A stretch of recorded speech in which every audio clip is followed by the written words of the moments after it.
எனக்கு அந்த உளுந்து மூலியமாக கிட்டத்தட்ட ஏக்கருக்கு ஒரு 50,000 60,000 கிடைக்கிறதுனால இதில் எந்த செலவுமே இல்லை. கிடைக்கிறதுனால பெரும்பான்மையாக நாங்கள் உளுந்துக்கு தான் போவோம்.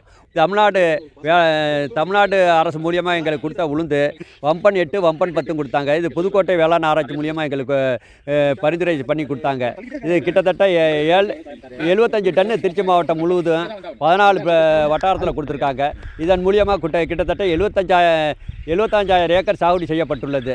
மஞ்சள் தேமல்ங்கிற நோய் உளுந்து 90% பாதிச்சிருச்சு, முழுமையாக பாதிச்சிருச்சு. ஒரு 5,000 10,000த்துக்கு விற்காது. இதை அழிக்கிறதுக்கு நாங்கள் 4,000-5,000 ரூபா இப்போ செலவு பண்ணி ஆகணும். தமிழ்நாடு அரசை நம்பித்தான் இந்த வம்பன் 8 வம்பன் 10 முழுமையாக போட்டேன். அவங்க சொல்கிறதெல்லாம் கடைப்பிடித்தேன். பூக்கும் தருணத்தில் கிட்டத்தட்ட 50 நாள் வரல எந்த டிஸ்டர்பன்ஸ் இல்லை, செடி அருமையாக தான் இருந்துச்சு. இந்த பூக்கும் தருணத்தில் தான் ஒரு 10 நாளே ஸ்ப்ரிட் ஆகி இந்த மஞ்சள் தேமல் நோய் அதிகமாக பரவிடுச்சு. 90% பரப்பளவும் முழுமையாக அழிஞ்சிருச்சு.